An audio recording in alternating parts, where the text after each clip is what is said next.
Hi, everyone. My name is Leanne Couch. On behalf of our team at the Goldhirsch Foundation, I'm so excited to welcome you to today's My LA2050 Ideas Showcase. The My LA2050 Grants Challenge is an open call for ideas to make LA the best place to live, learn, play, create, and connect. This year, our 7th Grants Challenge. We received 285 submissions, and with the help of Social Venture Partners Los Angeles, we narrowed it down to our top 25. Today, you'll hear from the top 5 finalists in our Connect category. The Connect category and its metrics embody our vision that Los Angeles will be a place where every resident is inspired to engage with others and empowered to contribute to civic processes. By the year 2050, LA will be the most civically engaged region in the US, with an abundance of platforms for residents to voice their opinions and influence decision makers. Our region's voting rates and volunteerism will lead the nation, and an expanded network of transportation options will facilitate the easy flow of people and ideas. Each of our Connect finalists today will share about their organizations and about their proposals and answer audience questions. If anyone joining us today would like to ask a question for the Q&A portion at the end, we invite you to use the chat function on your screen. And once we're done, we encourage all of you to go to challenge.la2050.org to cast your votes. Our host for today is one of our very generous funding partners this year. Please welcome the Senior Director of Programs, Community Grantmaking, and Special Initiatives at the Annenberg Foundation, Marcia Bonner. Thank you so much, Leanne, and thanks for that wonderful introduction. Annenberg has been pleased to partner with the LA 2050 Collaborative over the years, and we're very, very excited to host this program and to also let people know that we will be continuing our special additional grants for those winners who are working. It's certainly in all of the 5 categories, but we're pleased to offer again grants to help people with their diversity, equity, and inclusion goals. So that's an add-on that we've been doing for the past 2-3. This will be the 3rd year that we've added the DEI challenge. So very excited, Leanne, to participate again, and all my best to Tara and to Jake for being such wonderful, wonderful folks helping us, and Julie as well for helping us for today. So thanks so much. Thanks, Leanne, and we'll come back later. Welcome everyone to the LA 2050 finalist pitch for the Connect Goal category. Today, you'll hear from the 5 organizations that are finalists in the LA 2050 Challenge category. Those organizations are Creative Acts, Boyle Heights Beat, LA Forward, Ready to Succeed, and Union Station Homeless Services. And as Leanne said, you can use the chat function to ask questions that we'll get to at the end. Our first organization will be Creative Acts, and just want to say a few words about Creative Acts before we get started. It's a very, very exciting organization. Creative Acts seeks to transform urgent social justice issues through the arts in order to heal trauma, build community, raise power, and center the voices of those who are or have been incarcerated. I would also like to highlight the relevancy of their anti-racism and cultural sensitivity training and the innovation behind using an arts-based approach to dismantle racism and instill cultural sensitivity within both public and private organizations. We are so excited to hear from Sabra Williams for Creative Arts. Acts, sorry. So I knew I was going to do that. Sabra. Okay. You're not the first. Hi. Hi, thank you. So I'm Sabra Williams, and I'm coming to you from Tongvaland that we call Los Angeles. I'm an actor, activist, and executive director of Creative Acts. And I just want to start by thanking my LA2050 so much for amplifying our work, and to you for considering voting for it. So Creative Acts is a tiny organization with a broad and deep reach. Our mission is to transform urgent social justice issues through the revolutionary power of the arts, to heal trauma, build community, raise power, and center the voices of those who are or have been incarcerated. Our Art Attacks workshops started after Los Angeles County passed legislation in 2017, allowing people incarcerated inside jails and children's prisons to vote. Our program teaches incarcerated youth the value of their voice and the importance of participating in civic engagement through voting. We also connect our students with organizations that are affecting change in their communities. In our classes, we use drawn art, spoken word, poetry, and theater to inspire our incarcerated students to change their narratives about who they are and the impact that they have. Our pilot program inspired an unprecedented voting rate of 86%, over 600 students across 9 youth prisons that we registered.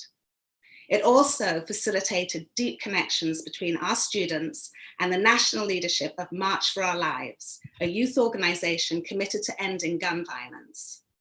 In our work, we center those most impacted and train them to become teaching artists and leaders in their communities. A beautiful example of what your vote can do is embodied by Yanni Bridges, a formerly incarcerated young woman from one of the very prisons she now goes back to teach in. Having credible messengers like Yanni enables our work to take root in the lives of these young people. If you want to support young Black women like Yanni, please vote for us. If you want to help raise new leaders who have the potential to change the issues this country is struggling with, please vote for us. If you want to change the system that unjustly and unequally incarcerates our children and furthers the divide, please vote for us. And I'll give Yanni the last word.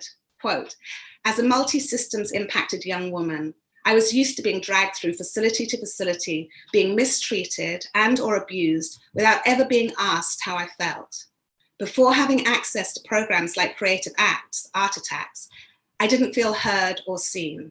What I've witnessed take place in youth firsthand and as a teaching artist is development of character and channeling of frustrations into civic engagement through creativity, because they and I feel visible and valued as an individual. That's what's necessary for children in cages, coming from one who's been in one. Thank you, Yanni, and thank you. Thank you so much, Sabra. That was a very moving presentation and pitch. Our next group and next finalist is Boyle Heights Beat. At a time when the voices of our most vulnerable communities need to be lifted up more than ever, I am thrilled to introduce our next finalist, Boyle Heights Beat. Boyle Heights Beat is committed to providing news for and by the community by engaging in a unique brand of community journalism built around neighborhood meetings that youth reporters lead each quarter to solicit ideas and hear concerns from. Please join me in welcoming Valentina Guevara. Hello, Marcia, and good morning, everybody. Thank you so much for being here today. My name is Valentina Guevara, and I have been a participant of the Boyle Heights Mentorship Program for the past 2 years, and I am a recent graduate of the class of 2020. So I am here to talk to you today about the Boyle Heights Beat. So Boyle Heights Beat is a mentorship program which uses professional journalists to train high school students in journalism and writing in the professional journalist setting. We have been in the community for over 10 years, mentoring students in nearby high schools, such as my high school, Bravo, in Boyle Heights and surrounding East LA. For a marginalized community like Boyle Heights, which is typically only covered when something bad occurs, we have become a well-known resource for news and reliable to the people because we tell their stories and make them feel heard and seen. About 3 years ago, Boyle Heights Beat introduced the Radio Pulso program, which is a radio station that we produce as students to tell our stories as well as play audio bits of interviews that we had conducted. For people like me who tend to be shy and a little bit standoffish, working with my mentor and the journalism program such as Boyle Heights Beat has really enabled me to come out of my shell as well as become more familiar with the people and the culture in the area in which I went to school. For other friends, like my friend Olivia, who is a Black American growing up in a predominantly Hispanic community, it has given her a safe space to speak on her experiences. Our new Voices and Voices project is geared towards building a bridge between the youth and elderly populations, which often find it hard to relate to each other. In this way, we are hoping to create a relationship between the youth and the elderly in which they can learn from each other. We pride ourselves in being por para la comunidad, which means that we choose people from the community to tell our stories in a way that is that provides dignity and respect, as well as an insight to the community from people that have grown up in it. Please consider voting for Boyle Heights Beat and allow us to keep investing in our youth. Thank you.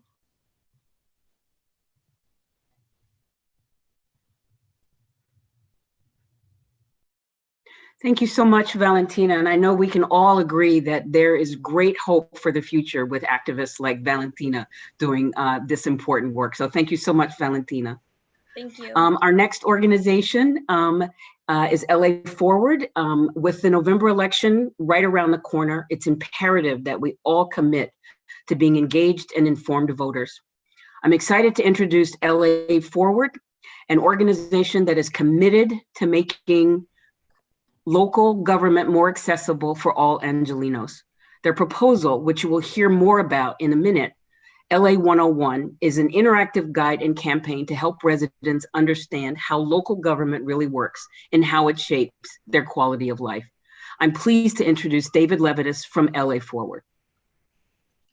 Thank you so much, and I'm so happy and grateful to be here.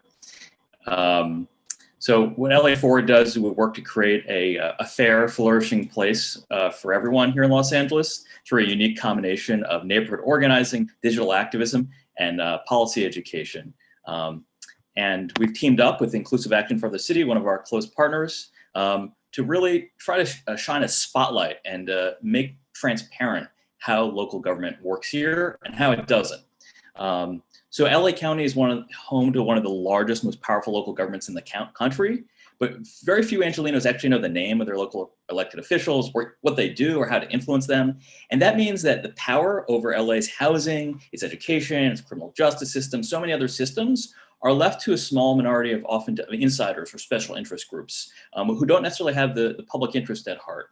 And so that's the bad news. The good news is that people are paying closer attention than ever before. First, with tragically the devastating impact of COVID, health impact and the economic impact, and then with the powerful Black Lives Matter uprising.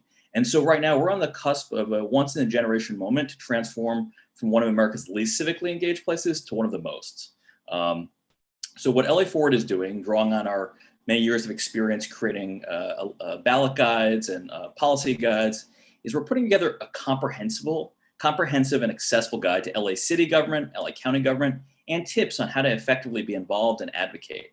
And we really want to try to help you understand how local government actually works and how you can make a difference. It's going to come in multiple formats. So we're going to have an interactive website. We're going to have a slideshow, a slide deck that can be presented at community meetings when those resume in person. We're going to have a series of social media posts making the information into little teeny chunks that can be understood every day. And we're planning on creating decks of playing and trading cards in order to, again, make these complicated things, local government officials, local government offices, into something bite-sized that can be understood. And then of course, we'll create a great old kind of PDF that anybody can just download if they wanna get the encyclopedic version. So with your help, we're looking to be able to expand the LA101 guide that we've already started get it into Angelenos everywhere, and partner with community groups in neighborhoods and cities across LA County to do education programs to really empower people on the ground. Our goal is for every Angeleno to have the knowledge, the tools, and the confidence they need to become active in their communities and to advocate for an LA that's fair and flourishing for everybody. Our organizations, Inclusive Action for the City and LA Forward, have been on the front lines of battles to secure rights for LA street vendors, to pass crucial policies that protect renters and homeowners, to fight off predatory real estate speculation, and provide essential support during the pandemic. And as we've been doing this organizing, coalition building advocacy over the last decade, we've learned how LA really works, not just who's elected and what they do, but how power operates behind the scenes. And what we really want the opportunity now to do is to share that knowledge in a way that's easy to understand, so we can take back LA and make sure we're putting the public good over the private interest, and making sure that the people who have been marginalized and left out are put first instead of last. So we know that we can't do this alone. We would really be incredibly grateful for your help if you would vote for us and really make this LA 101 guide, which is not just a one or two PDF, but a whole set of materials and programs and educational events, if you can make that possible. Because we really would love to be able to keep inspiring and empowering Angelenos of all backgrounds to engage in making our community a better and more fair place for everyone. So David, thank you so much, and for reminding us that the power really does rest in the hands of the people. And it sounds like LA Forward is really helping explain that to people, and hopefully people will take that to heart and get out and do their civic duty, because we do need change, and the power does rest with the people. Thank you so much. Up next is Ready to Succeed. Since 2016, Ready to Succeed has specialized in connecting foster youth to the people and networks they need to advance in the modern workplace. Ready to Succeed empowers youth impacted by foster care to graduate college, launch successful careers, and reach their full potential.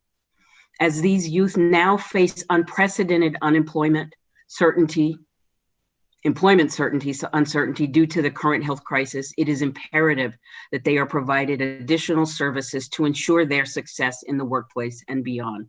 Please welcome Romy Lassley as we hear more about Ready to Succeed's critical work with foster youth. Romy. Thank you, Marcia, and thank you everyone else, and congratulations to all of us finalists. I'm Romy Lassley, the co-founder and executive director of Ready to Succeed.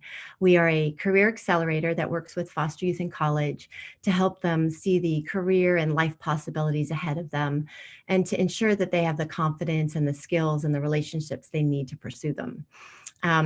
As Marcia mentioned, foster youth really face a unique set of challenges in college. They have the same motivation and the talent as their non-foster peers, but most don't have permanent families, they don't have networks, they don't have enough financial support.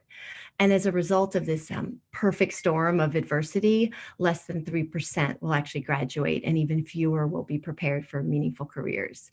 And just to give some context, I mean, this transition time from college into adulthood is hard for everyone. It certainly was for me, and it's scary. So imagine doing it alone, moving into your dorm room alone, thinking about how to move out of your dorm room and where to go when campus shuts down, which is what happened at the beginning of the pandemic.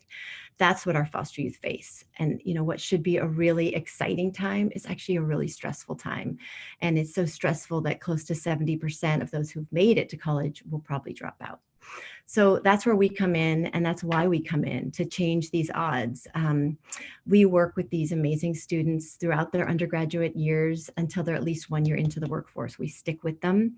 And our goal is to give these wonderful students, who we call our scholars, so many who've been disenfranchised and moved around in systems rather than families, agency and voice, and to help them explore options they didn't know existed, and to discover their path and have access to opportunities that have been beyond their reach. Our program's pretty unique. It's personalized, it's dynamic, it's really collaborative. We engage so many community partners, and we really double down on two things: building social capital and providing internship opportunities. Relationships and access they're just essential, and we make sure that our students come out of the program with both, that they have these really strong personal and professional networks that they can rely on, that they can build on, and these relevant experiences in the workplace that are more than just something to put on the resume, that they're going to help them become competitive candidates in a world that is becoming increasingly more competitive by the day.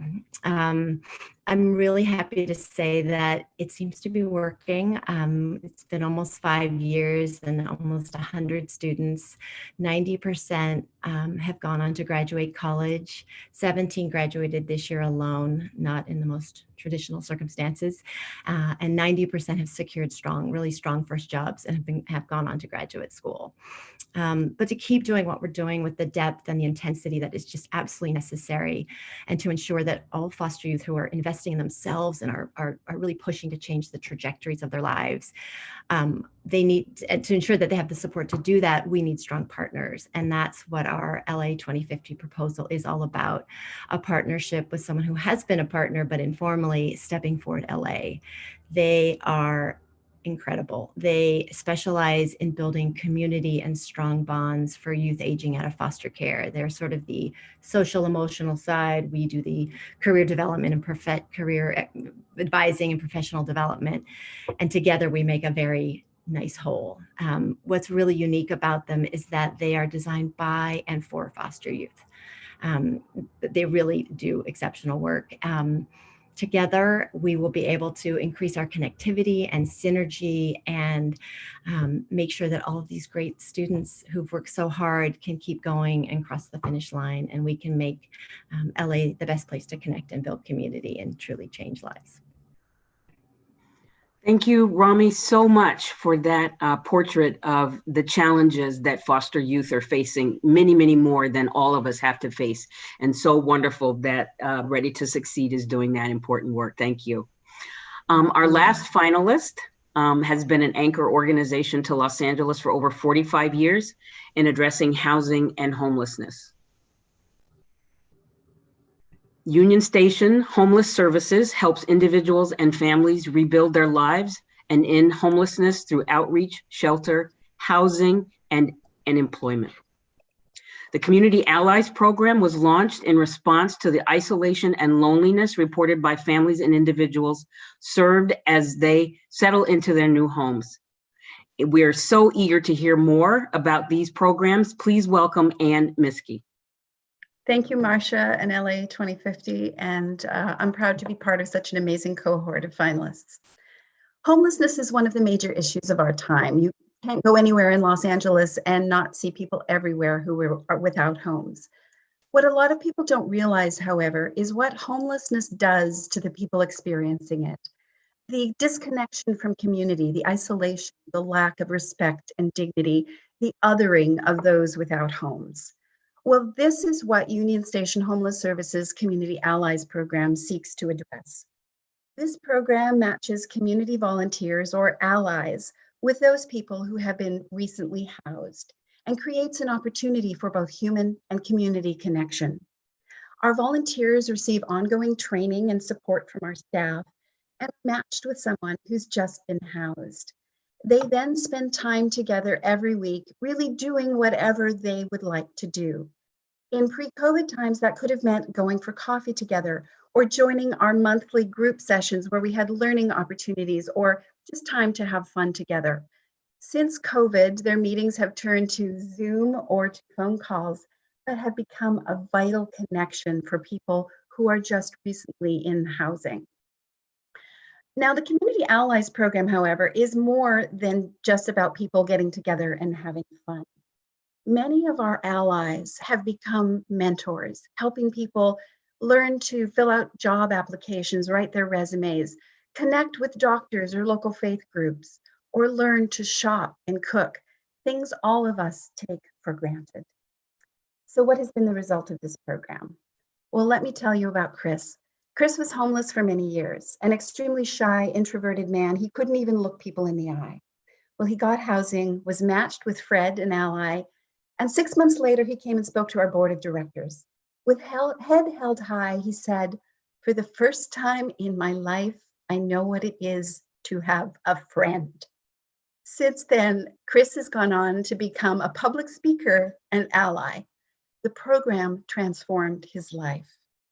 And what about our allies? Well, they'll tell you they get as much, if not more, from the program than the people they're matched with. Because not only do they get to meet these people and realize, wow, they have the same hopes and dreams and fears as I do, but they also learn about what sent these folks into homelessness, about racial inequity and discrimination and injustice. And in the end, they recognize these aren't just those homeless people. These are human beings deserving of dignity, respect, and friendship. It has transformed the lives of our allies as much as the lives of those who were homeless. And one of the results from this program, 97% of the people we house say permanently house. Never underestimate the empowering effect of human connection. All you need is that one person who understands you completely, believes in you, and makes you feel loved for who you are to enable you to unfold the miraculous you. Please vote for Union Station Homeless Services, because the Community Allies program is a program that connects the humanity in all of us. And it is that connection, that humanity more than any other thing, that will end homelessness in our community. Thank you. And thank you so much for talking about the connections that your organization is working to build, and just wonderful hearing about that program. So now let's bring back all of the organizations, and we have, I think, quite a bit of time left for Q&A. So I wanted to pose this question to each one of you, and you can choose to answer or not. And maybe we just start in the order that you did, so I'll call on you if you want to raise your hand or let me know. But the question is, what's been your greatest challenge in terms of doing your work and continuing your work during COVID-19? So I don't know who would like to go. Let's just go with Boyle Heights Beat. Okay, so Valentina. Oh, hello. So I would say that our greatest challenge was a lot of our work is done in person. We host a lot of in-person interviews with people in the community, such as meeting with people that wanted to run for CD14 or just people with their own personal stories. So that was something that kind of was put on halt when the whole COVID-19 pandemic started, as well as moving predominantly to the Zoom platform to speak with each other. This is hard because we used to meet 2 times a week, and now it's really hard because, especially since we were finishing high school, sometimes the schedules didn't line up. We had classes to attend, homework to do, and so that made it very hard. As well as just connecting to somebody face to face, obviously, is very different from through video conference. So that was, I think, the hardest thing to do, that we couldn't do our face-to-face work. Right. And Sabra, do you have a response to that? How's your work changed? What's your biggest challenge? Yes, well, we work in prisons. So right now there is an absolute catastrophe happening in our prisons, which was entirely avoidable. But so all the prisons are closed, and all the children's prisons are also closed. But, you know, there's a theatre director who once said, there's no such thing as an obstacle, only potential inspiration. So as artists, we think creatively. So we have the Art Attacks program in probation. The kids now do their school virtually. They do it online. So what we're trying to do is to find a way to tag on to their school day and do our deliver a bunch of art supplies to each prison, and then go and talk and work with them over the internet. And then the other program we have is a virtual reality re-entry program in maximum security yards for people coming back. So obviously we can't go in and do that, but what we've decided to do is to do that also in the community at a halfway house. It's difficult. And, you know, as an artist, all our work is done in person. It's about emotions, it's about humanity and connecting as humans. But, you know, all of us as human beings are having to find different ways to connect, and artists should lead the way in that. And we are trying to. Absolutely. And Romy, do you want to talk a little bit about what's been your biggest challenge with Ready to Succeed? Oops. My biggest challenge right now is that someone opened the door and the dog started barking.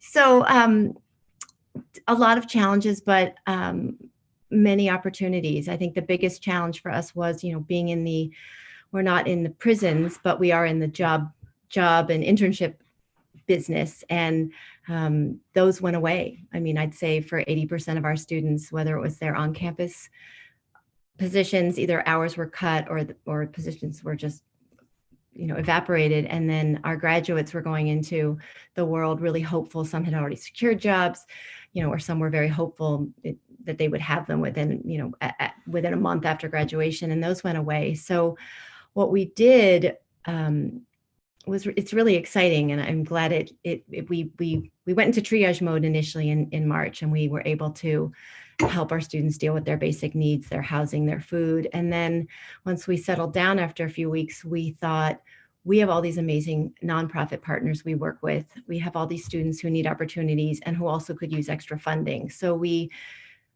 took some funding we had and we reassigned it, and we went to our partners and said, oh, could you maybe use an intern? And 10 of them said yes. Wow. And we were able to place 10 of our students with those partners with paid stipends. So our short-term and our long-term goals were being met. Obviously, the nonprofits, many of them who were doing frontline work for COVID, were getting extra support. Our students were getting great experiences. They were adding to their networks, and these projects people have come up with virtually have really been substantial, and the students are able to get funding. And again, it's not a handout. It's again supporting them and giving them agency and choice. And I think there was a great challenge that led to this great opportunity. It sounds like it. Thank you so much. David, do you want to talk a little bit about how LA Forward has had to pivot during COVID-19? Yeah, thank you. So I think for us, we're in a unique position a bit in which, we're an organization that's focused on around policy, education and advocacy and organizing. And we tend to do a lot of meetings in person, bring people together. But what we found actually, I think, is our biggest challenge is that the surge of interest from people in the wake of kind of the pandemic, and then in particular with the kind of Black Lives Matter uprising, the protests, is that we had hundreds and hundreds of people who wanted to be involved, who, before we'd have a monthly meeting that had 40 people, and now we're having 400 people. And so figuring out how do we create structures that enable people to participate meaningfully and form relationships with one another so that they're not just on the receiving end of a Zoom call. And so thinking about what does it look like to do neighborhood organizing in this particular context. And so we launched a neighborhood organizing program that, even though no one can actually isn't getting together in person, we still had people divide up by region of LA and do Zooms together and do get to know you exercises and really focus on getting people out of the kind of purely the mobilization mindset, the reactive mindset, and using this as an opportunity to kind of build smaller communities, people who can get to know one another. So they're not just constantly in rapid react mode. And so I think that it just took a little bit of a change of mind for us in terms of prioritizing face-to-face gathering to, okay, how are we going to get people to form relationships with one another directly, even though we can't get together in person? I think you've given a new meaning to a home organizing meeting during this time of COVID. I love that. And Anne, what's been your biggest challenge? Well, I think if COVID, the pandemic, has shown us anything, it's that home equals safety. And, a lot of our folks don't have a home, or they've just moved into a home and are relearning what it is to live as part of a community in housing. So it has been challenging. We also have had a lot of just emergency needs for folks, because even when people were housed, they may have just lost their jobs. They're often low-paying jobs, or they're highly vulnerable, so they couldn't even go to the grocery store. So, initially we focused a lot on kind of that emergency, getting people safe, getting people fed, making sure they understood what they had to do, providing masks for people, but at the same time, continuing to focus on permanent solutions, because we don't want to sort of flip back and say it's all about the emergency. how do we manage an emergency while keeping people moving forward? And I think that is where that human connection piece comes in. And we've had to be more creative in how we're doing it and making sure all of our folks have at least a cell phone and service, and where we can provide them, iPad or whatever, so that we can stay in contact with them. And we have a knock, drop, and walk policy where we actually do physical visits, but we knock, we drop supplies, we stand back, socially distant, we talk to people. So we've been really creative. But again, it's really focused, because that connection is what it truly is what ends homelessness, is connecting on a human level with people. That's great and so important, especially now. So we have a couple of questions that are coming in over our chat line, and so people please feel free to continue sending questions. And I have a question for you, Sabra. It's about your unique organizational structure. A little birdie told us about how unique your structure is. So can you spend some time talking about that? Yes, I think that working in a hierarchy for 15 years, I've been working in like the strictest, most racist hierarchy, which is prison.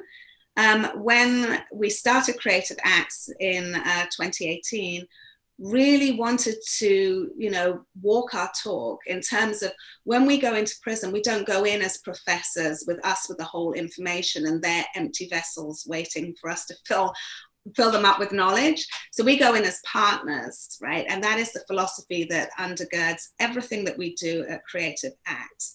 We make a proposal, we work, we like a laboratory, we get feedback either verbally or just through seeing how people respond to what we're doing. And together we build a curriculum.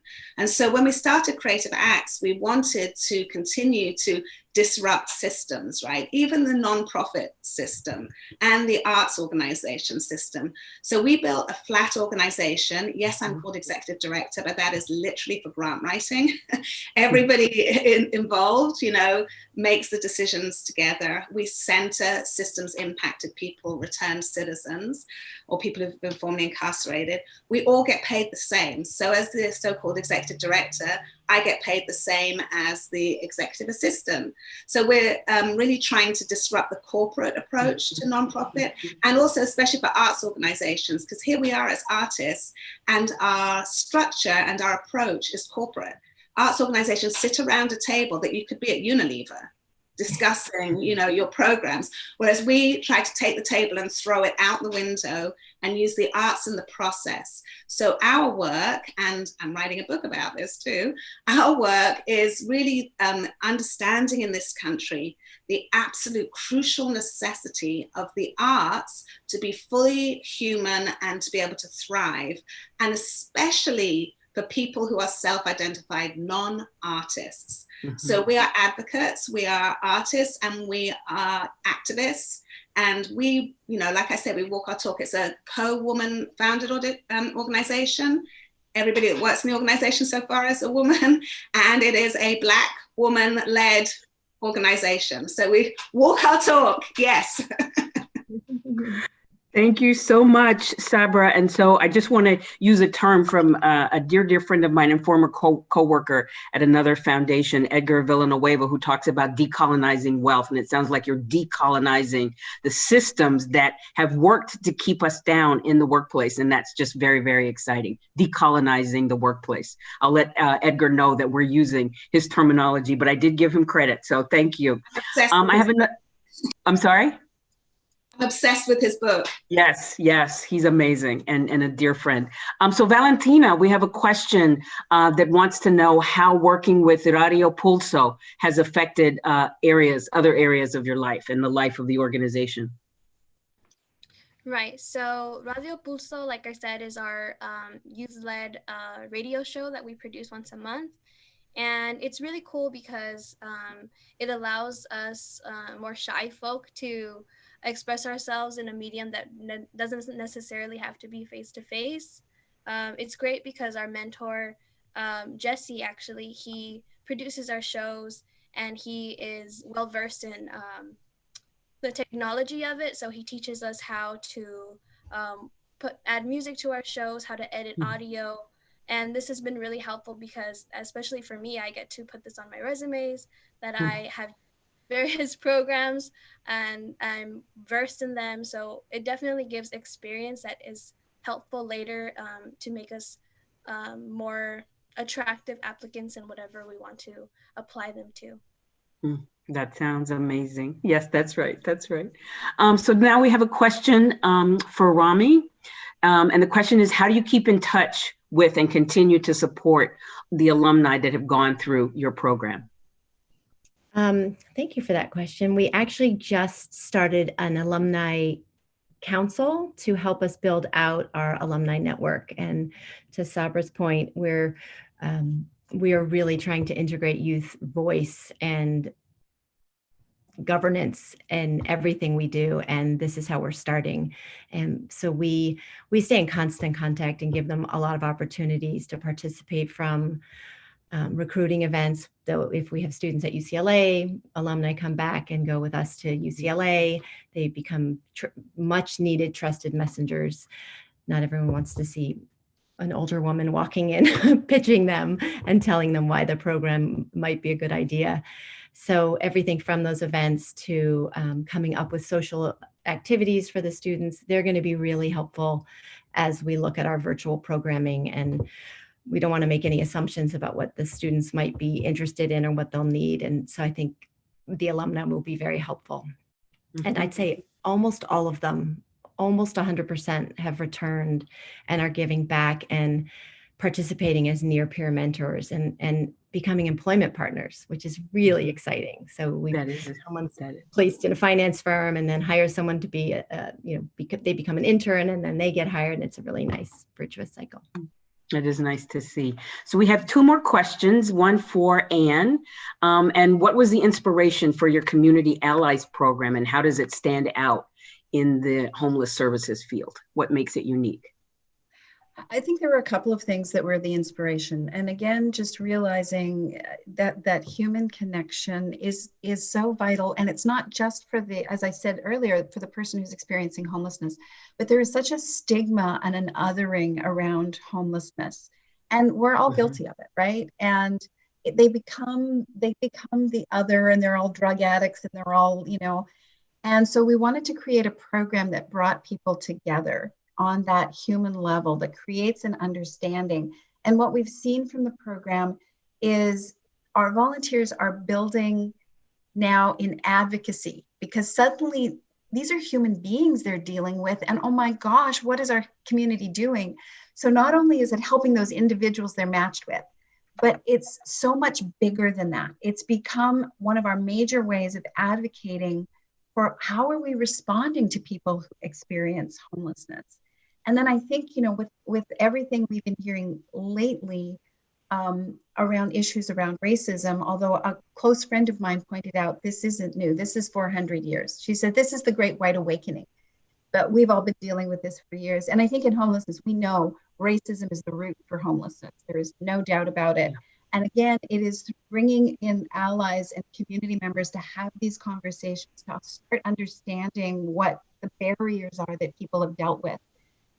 It's creating a whole new level. And then I'll just add one thing, and this is to Sabra's point. When we bring in arts and music and cooking and all of these things, it connects people on such a human level that, again, it's an amazingly effective thing. So for us, it started almost as a nice to have project.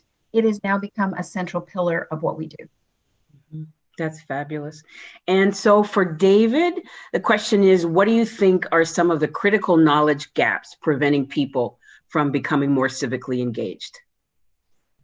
Yeah, that's a great question. I think part of the challenge is that we have so many different levels of government here in Los Angeles. If you live in New York City, you got your mayor and you got your city council, and that's kind of, it's somewhat clear here, because the fact that we have 88 cities in LA County and then the county government, it's very difficult to know, one, who your representative is. There's plenty of people who live outside the city of LA who think Eric Garcetti is their mayor.